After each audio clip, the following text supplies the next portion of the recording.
Hey, good, whoops.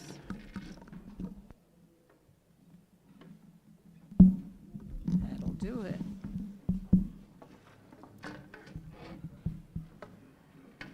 Hey, good morning, everyone.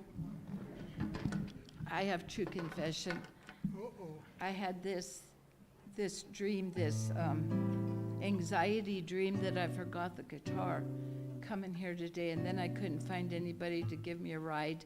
And then we made it, but the guitar's here, but I forgot my words. So if I get a little mush mouth, just pretend like you know what I'm singing. Okay, fine. Don't be scared. Here we go. Good morning.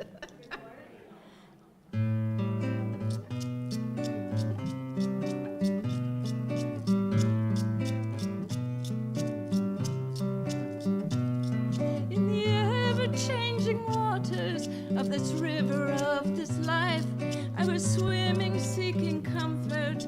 I was wrestling waves to find a boulder I could cling to, a rock to hold me fast, while I let the fretful waters of this river round me pass. And so I found an anchor, a blessing resting place, trusty rock I called my savior. From there I would be safe from the river and its dangers, and I proclaim my rock divine. And I prayed to it protect me, and the rock replied, God is the river, not just the storm. God is a deep and narrow passage and a peaceful sandy shore. God is a wild and raging river, a peaceful sandy shore. God is the river swimmer, so let go.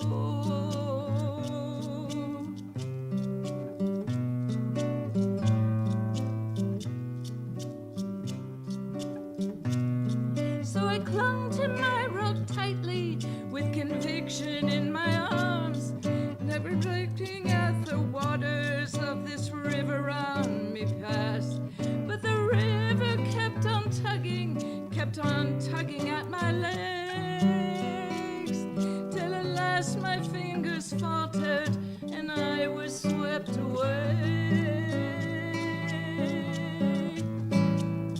So I'm going with the flow now, these relentless twists and bends, acclimating to the motion and a sense of being led. And my river's like my body now, it carries me along to the ever-changing twists and the rocks that sing this song. God is the river, not just the stone. God is a wild and raging river and a peaceful sandy shore. God is deep and narrow passage, a peaceful sandy shore. God is the river swimmer, so let go, so let go. God is the river swimmer, so let go.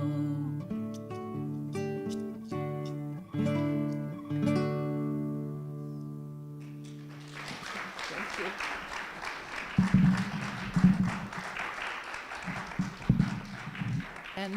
And my apologies to Peter Mayer who wrote that because it wasn't quite right. Okay.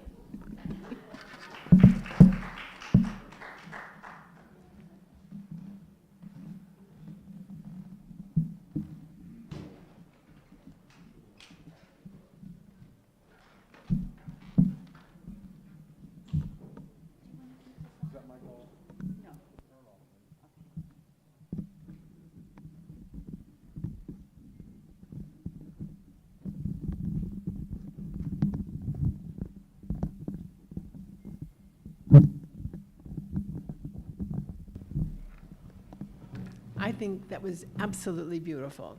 Thank you, Michael and Evie.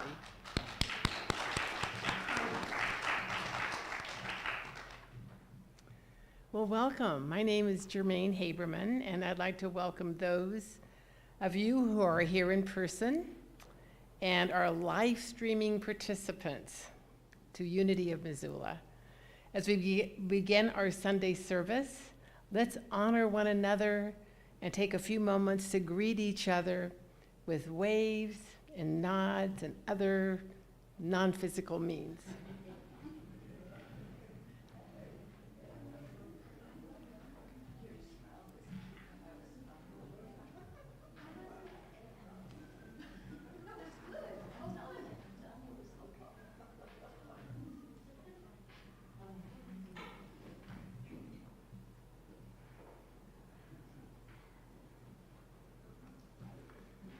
As we move into the more formal, part of our service, let's remember Unity of Missoula is a team ministry founded on the 5 basic principles of unity.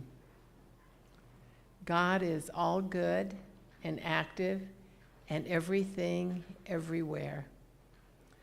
I am naturally good because God's divinity is in me and in everyone.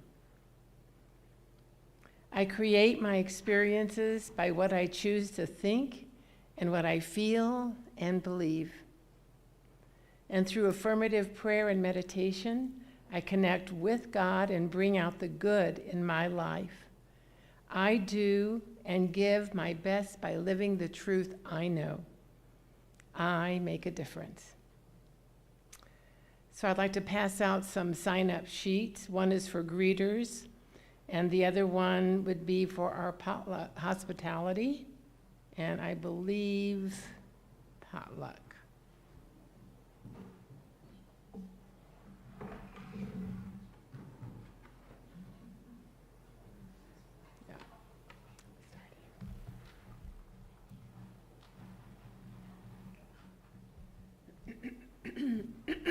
Excuse me.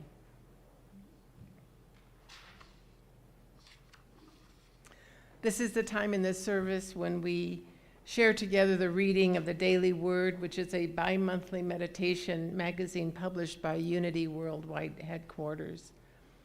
The word for today is blessing for mothers. I bless and give thanks for the mothers in my life. Today I celebrate and honor the world's mothers. First, of course, is the mother who nurtured and guided me to be the person I am through her love and example. I also bless those who have shown me a mother's love throughout my life. These special ones may be grandmothers, aunts, or other family members. Perhaps a neighbor or teacher who took me under their wing, offering me support and encouragement. I have deep appreciation for them all. On Mother's Day, I bless the mothers and the mother figures in my life with thoughts of gratitude and love. I hold these dear ones gently in prayer, affirming they know the tender, nurturing love of God as they have so selflessly shared it with me. And from Proverbs 3, verse 17, her ways are ways of pleasantness, and all her paths are peace.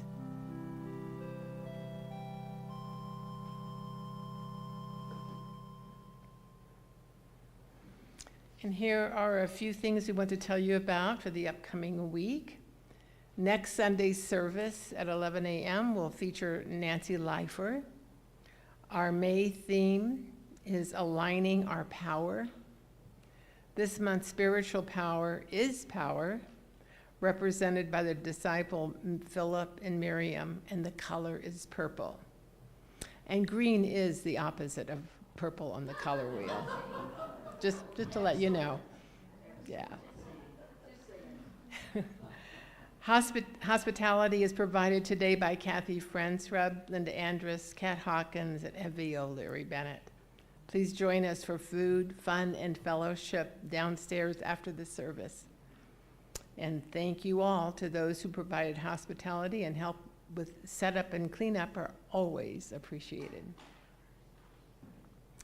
Potluck will take place next Sunday, May 17th. We hope everyone can join us for delicious food and warm company. Our online book group will meet Mondays at 12:30 p.m. on Zoom, and they are reading Understanding Your Soul, The Channeled Wisdom of Jesus by Christine Bush. And please contact Nancy Leifer or Judy Crenshaw if you would like the link. The in-person Unity book group meets on Tuesdays at 12:30, and they are reading the book Creating Your Life, The Channeled Wisdom of Jesus, also by Christine Bush. And this book encourages readers to engage with their core identity and leverage their intrinsic energy and conscious intent to influence their reality. A Course in Miracles study group meets Mondays at 2 p.m. at the home of Tom and Linda Andrus, and so please see Linda if you need directions. A Course in Miracles beginners group is meeting Thursdays at 5:30 p.m. here at Unity in the sanctuary. And Thursday's time of silent prayer and meditation for world peace is at 7 p.m. that same evening. Please join us for a 20-minute time of silent meditation as we visualize our world in blessed peace. And the prayer chaplain on duty today is Linda Andrus. And if you have a prayer request and would like someone to pray on your behalf, Linda is available to assist you. So we have a few new board members, Carol Bolter and Dave Andrus. Thank you for taking on that responsibility. And we have new executive officers too. Roger Harvey is our board president. Thank you. Dave Andrus is the vice president. Secretary Michael Panique. And Laura Bloom will continue as treasurer. Thank you.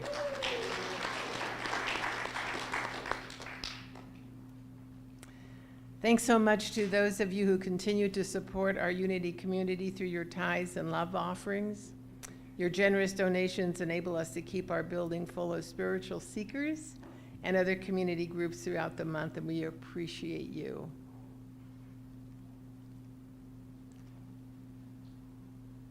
So Unity's 10% tithe on all income received each quarter is divided between and sent to help the missions of Unity headquarters, Unity Northwest Region, and local Missoula charities as voted on annually by the board.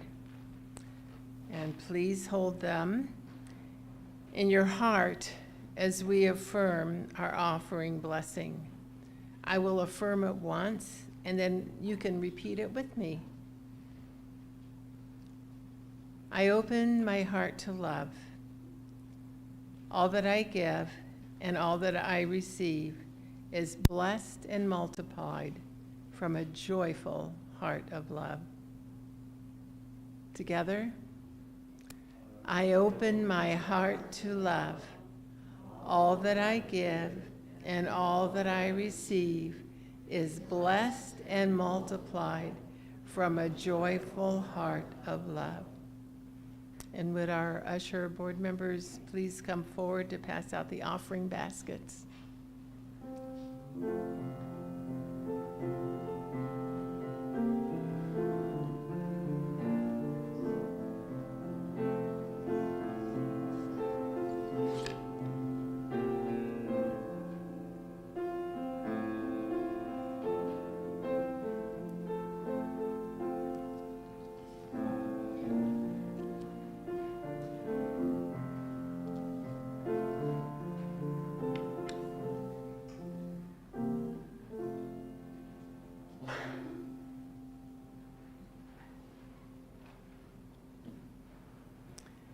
Before we move on to the talk for this week, I will affirm Unity's primary affirmation and ask you to join me for 2 more times. There is only one presence and one power in my life, the all-loving goodness of God. Together, there is only one presence and one power in my life, the all-loving goodness of God. And together again, there is only one presence and one power in my life, the all-loving goodness of God. In addition, here is our Missoula Unity affirmation. I will affirm it once and ask you to join with me again. We are Unity of Missoula. We are a radiating center of divine love, open and accessible to all. We are God's light, peace, and joy wherever we are. Together, we are Unity of Missoula. We are a radiating center of divine love, open and accessible to all. We are God's light, peace, and joy wherever we are.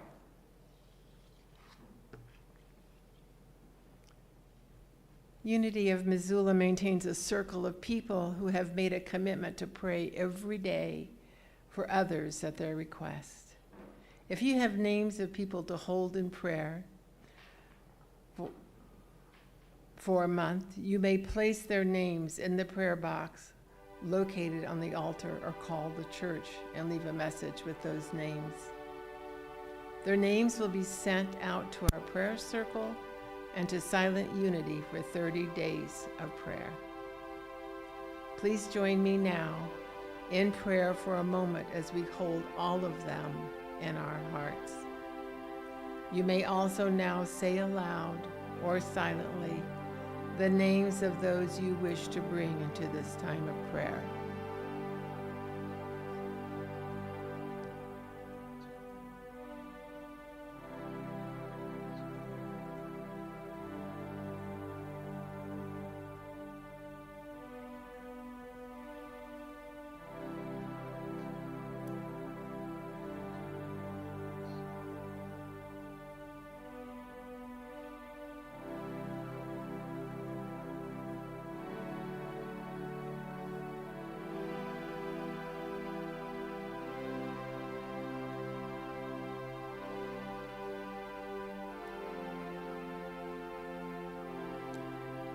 Dear God, we hold these friends and loved ones in our hearts. We behold their light as expressions of the indwelling Christ. We release them to your care and affirm divine order in their lives and in ours. Thank you, God. Amen. Now here's Mark Kenny to lead us in singing for the beauty of the earth.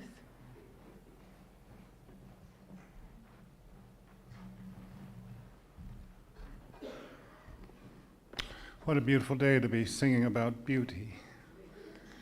For the beauty of the earth, and we celebrate all the mothers. Oh, shall we stand?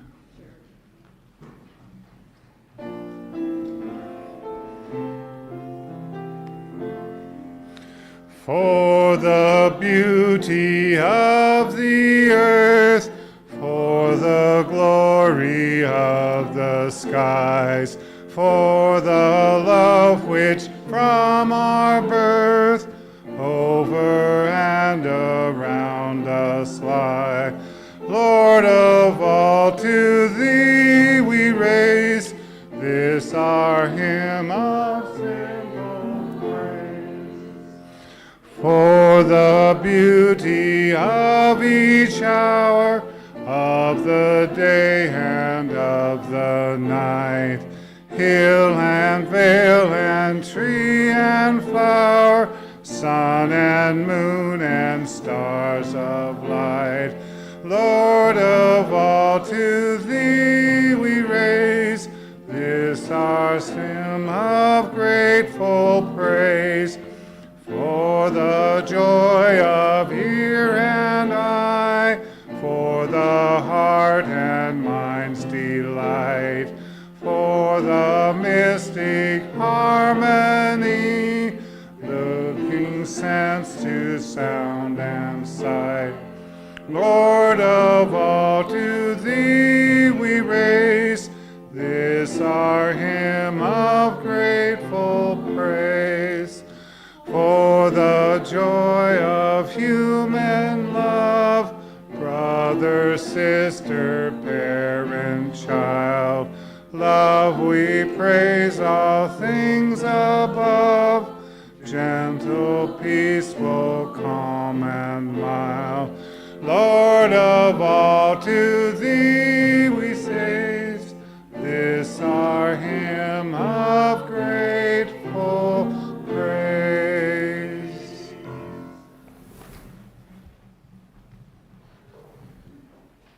Thank you, Mark.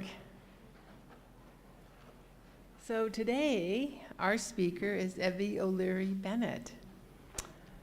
Wow, she's just such an incredible human being. I love her joyful demeanor and her sense of humor. I always enjoy hearing from you. Evie has been a member of this church for about 10 years, I believe.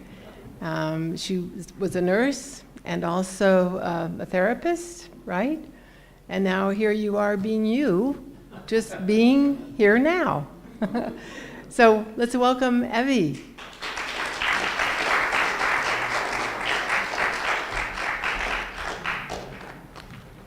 Good morning. So the theme today is aligning with our power. And so when I know I'm out of kilter, my humor's gone. We're deadpan, we're serious, we're like that. And so, yeah, having that dream that I forgot a guitar and then I forgot words is kind of interesting. So I'm going to try to ground this, what I say today. May is a huge month, and a lot of things are going on, of course, you can tell. Patricia Kocher said the other day when I was listening to her, do you feel like you've been in a blender? And I said to myself, no, it's more like a cement mixer. You know, that was my feeling of the energetic things that are taking part. So I want to just really briefly visit astrological changes. I won't dwell on it too much, but I've mentioned this before, that we're going from the sign of Pisces, which is a god above and then down. We're going from into Aquarius, which is all about equality. And from history, looking at things astrologically, they know when things shift signs that the first 10 years are the most rocky, when energetic things start to shift. So on this shift going into Aquarius, we're now on year 6. Okay, so we passed the hump part, but the chaos and the rage that's coming up from inequality will be expressed. And so to be the buffer, to be the centeredness that allows for that, but also allows that the divine love will for harmony, for equality, is so much greater than the unmet needs on the planet. And so to expect it to be energetically not too caustic is probably not realistic from an energetic perspective. And so for me, aligning with my power has a lot to do with understanding feedback loops. Where I'm grounded, where I'm not grounded, what comes back to me is what I put out. Some people call it the circle of life. What comes around goes around. So, oh, I forgot. Happy Mother's Day. Okay, so this is a big one, because part of this feedback loop I'm going to be talking about today is how do we mother ourselves? You know, how do we really understand the Olivet and allow it to be what we're going through? I think Peter Mayer, the guy that wrote the song that I sang first, is absolutely so brilliant at looking at what we've done to God as a rock, a solid, to God as a flow. And that so many things that we've believed and relied on and clung to, now the flow of things is going to move us past that to a much better energetic concept of the divine love, the divine will. We're in amazing times. And the book we're reading now in book group says, boy, you're just kind of brave souls jumping in now. And so to really honor how courageous we are and how important it is to have community as a base of support, as a base of comfort, as a base of where to put chaos and things, needs on this planet that have been left unmet.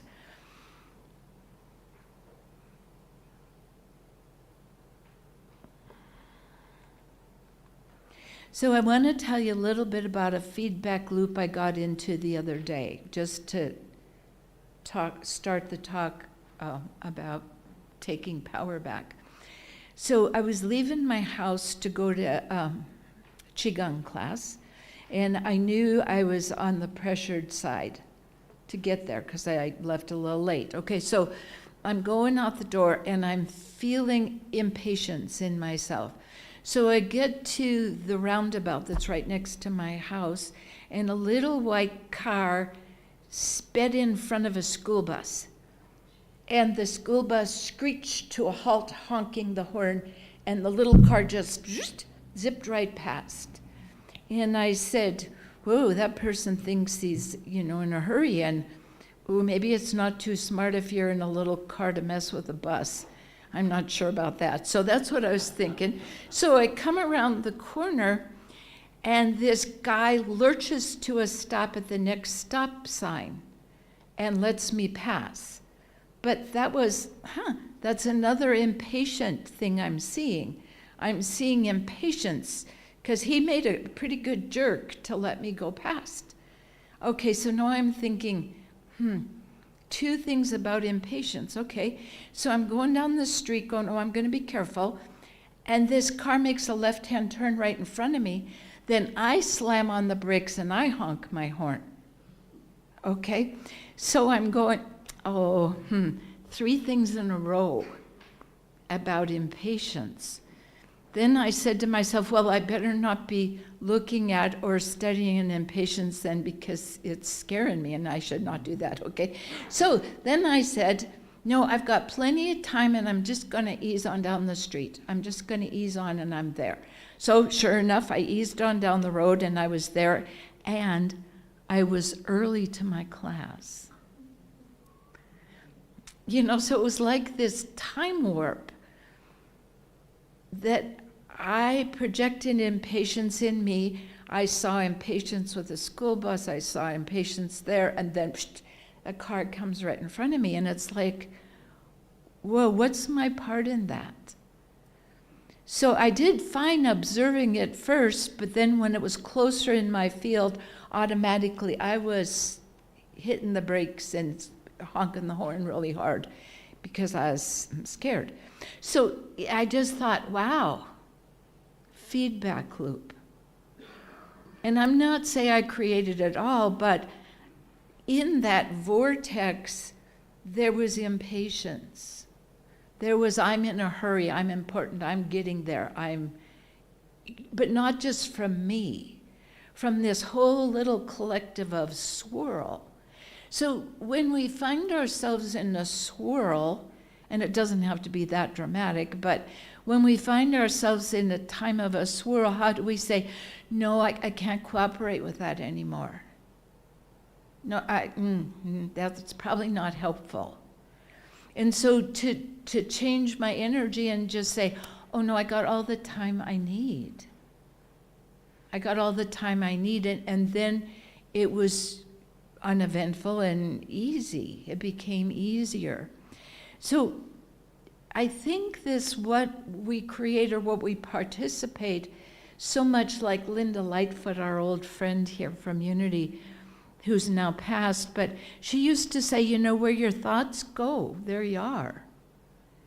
And it's like, wow, how true. I was so focused on impatience that's what I saw until it was so obvious. It's like, oh, for Pete's sakes, what am I doing?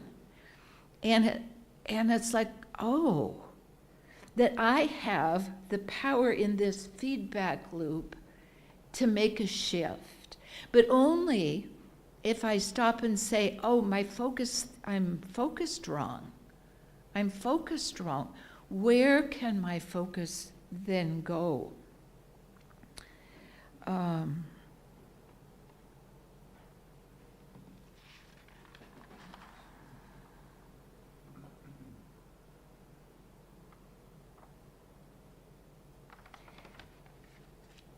So I'm going to tell 3 stories on myself, and I promise they'll be related at the end, even though they might not seem related now.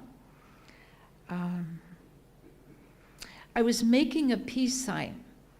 I live on a corner, so I was creating a peace sign on the corner there out of rocks, because my friend Roger gave me rocks.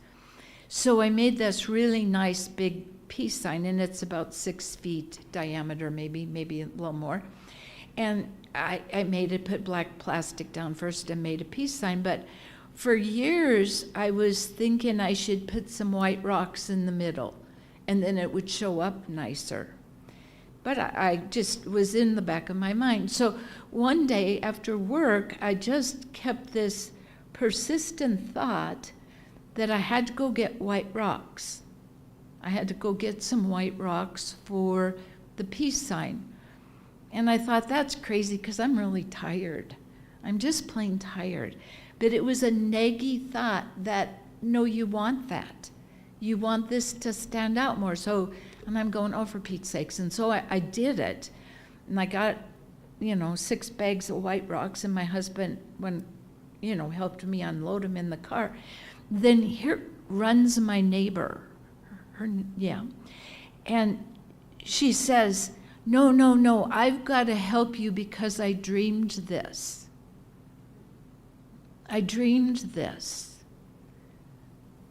And so she helped me put the white rocks down, and then she stood and declared peace in our neighborhood and peace for the world.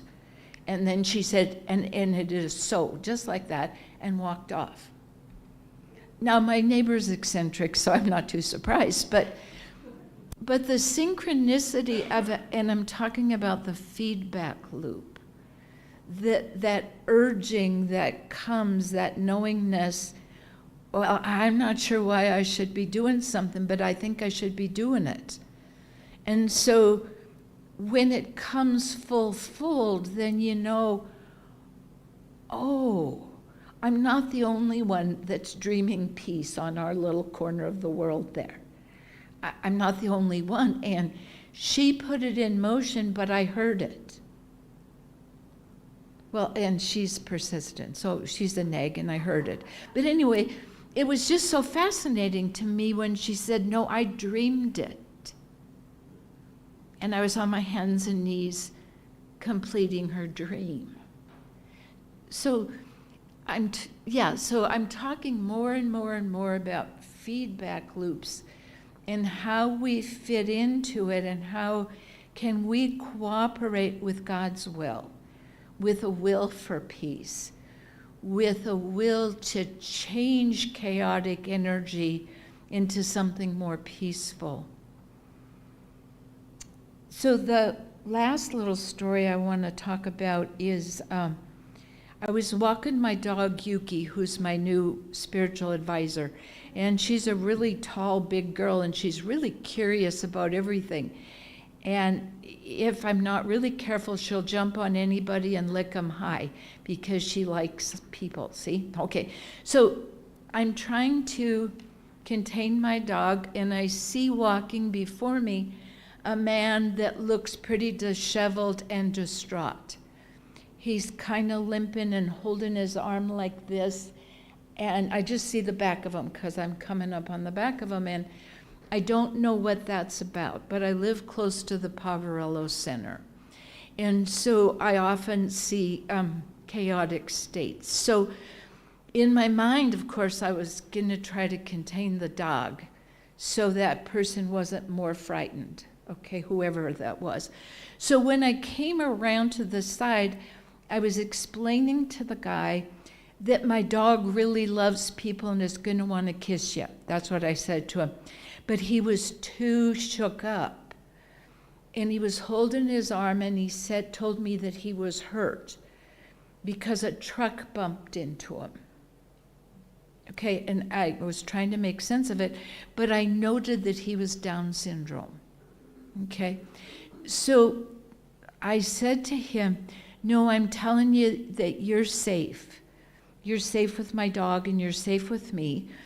And he says to me, just really shook up, he says, do you know Down syndrome? And I said, yes, I do. I've worked with numerous people that have Down syndrome. No, I'm telling you, you're safe with me. And then he started to cry, holding his arm, telling me, and then he was pointing. But I didn't know if it was something that just happened or if it was something that he was remembering. I didn't have a way to figure that out. But the more I stood with him, all I saw was a hurt little kid that didn't feel understood because he was labeled Down syndrome, that maybe I wouldn't understand. And I do understand as a generality that Down syndrome people are hypersensitive. They are, okay? So I figured out he lived close, but after I was talking a little bit to him, he put his head on my shoulder like this. And I just kept telling him he's safe and I understand he was hurt, okay? So he settled down some more. Then he smiled at me and gave me a great big hug, okay? So I'm hugging him and I'm making sure I'm getting him nice and grounded because I'm pretty good at that. And so I just let him get grounded, and then he walked off. And that's the story, okay? But what it was for me is that not to assume I know what I think is in front of me.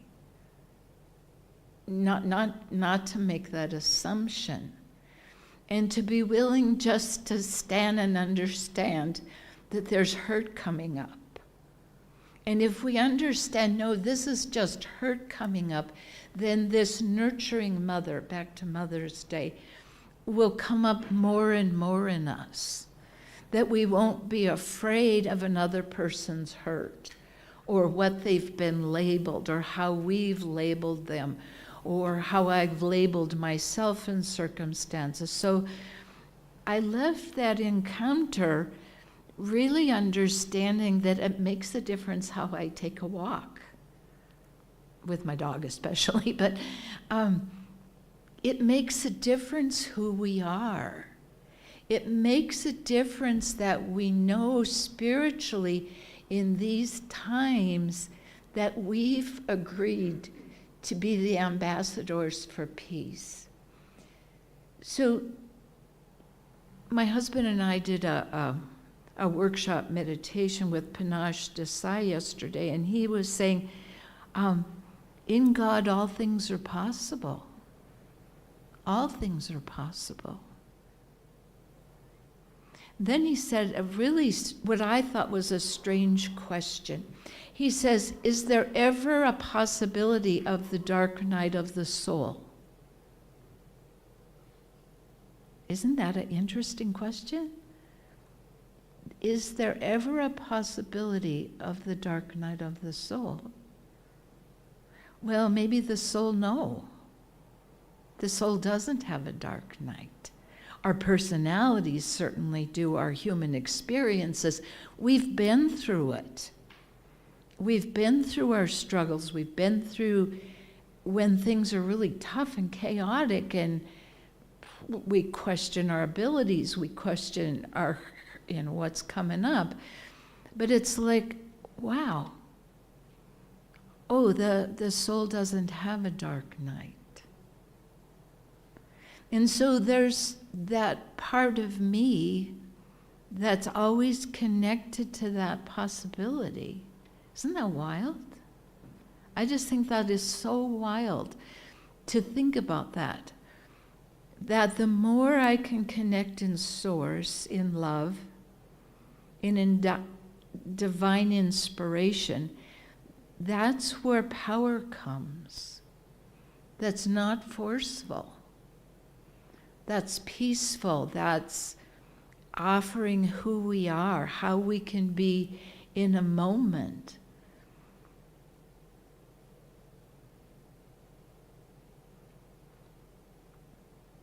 So, in this feedback loop, I want to consider now, with Mother's Day and mothering, how we're critical about ourselves, how we give ourselves a hard time, instead of a nurturing mother that says, yeah, no, really, that's hard. No, really, that's a difficult one. And it's like, can I consistently give that to myself? No, I'm working on it. That holy divine mother, the divine intent to be a loving, nurturing presence on the planet. So I'd like us to go into some meditation time. If you'll settle your feet and get nice and comfy. So I want you to just settle in with your concept, whatever that may be, of the Divine Mother, of this huge expanse of love, nurturing energy that can hold any harm or hurt, that's compassionate, that forgives us for nagging ourselves to death sometimes. This soft mother that looks on hurt and understands it.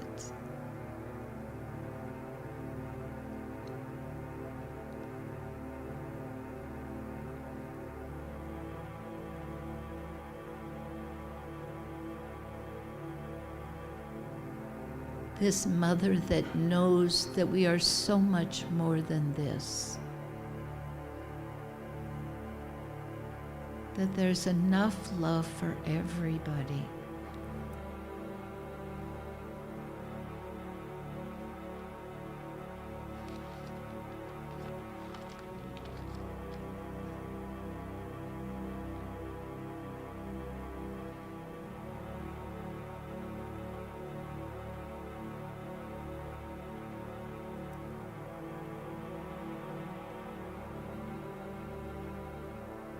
Allowing the constraints of time to disappear.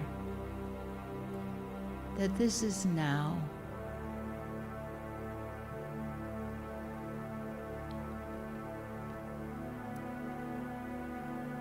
Letting go of that conditional framework that says I have to do something to be able to get something.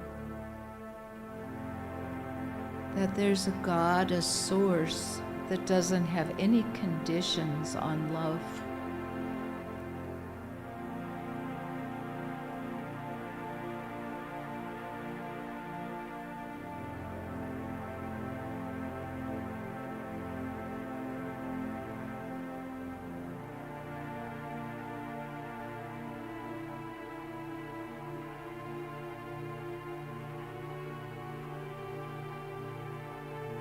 Peter Mayer says in another song, "Oh, my soul is so much bigger than this little tiny me." Feel that expanse.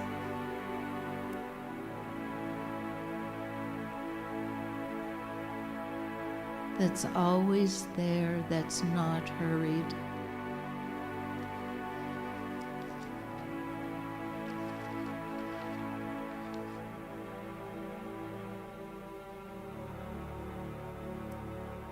That love makes it all possible.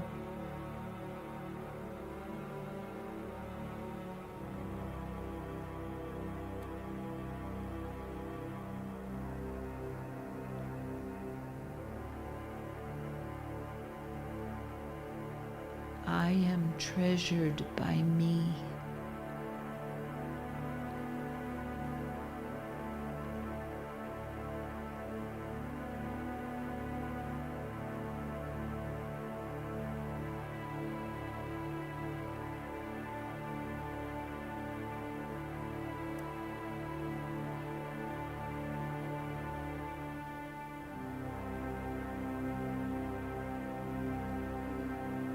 The compass, the direction is love.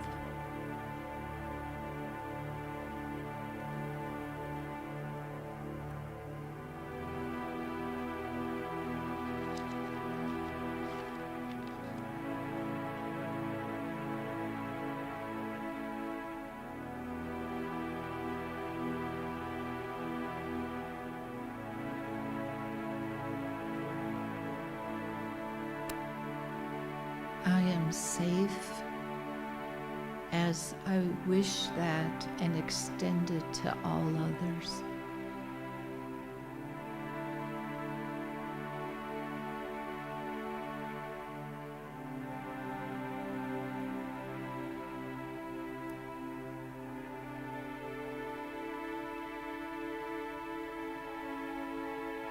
Amen.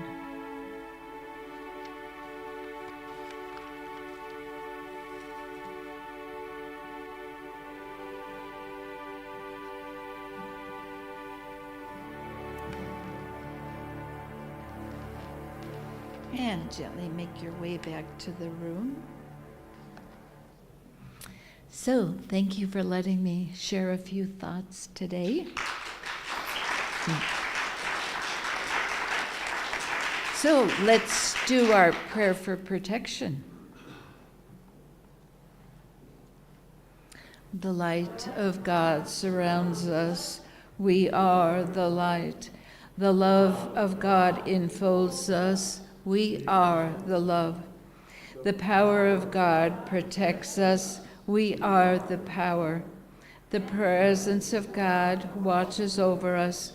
We are the presence. Wherever we are, God is, and all is well. And if we are one. Now we'll stand and make our circle, please.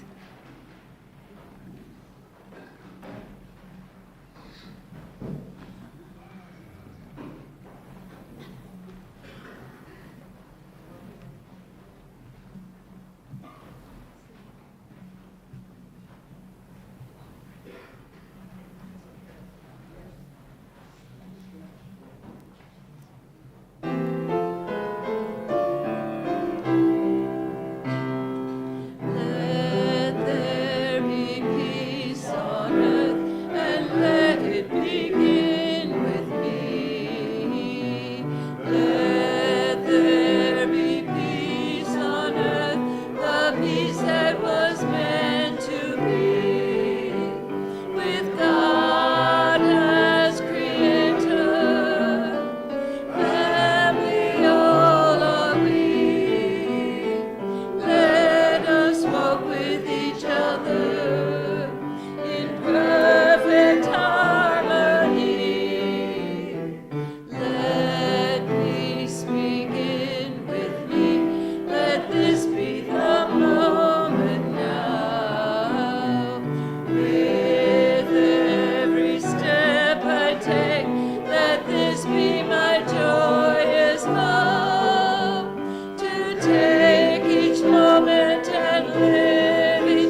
thanks so much for sharing Mother's Day with each other. Now we'll go downstairs and have some good food.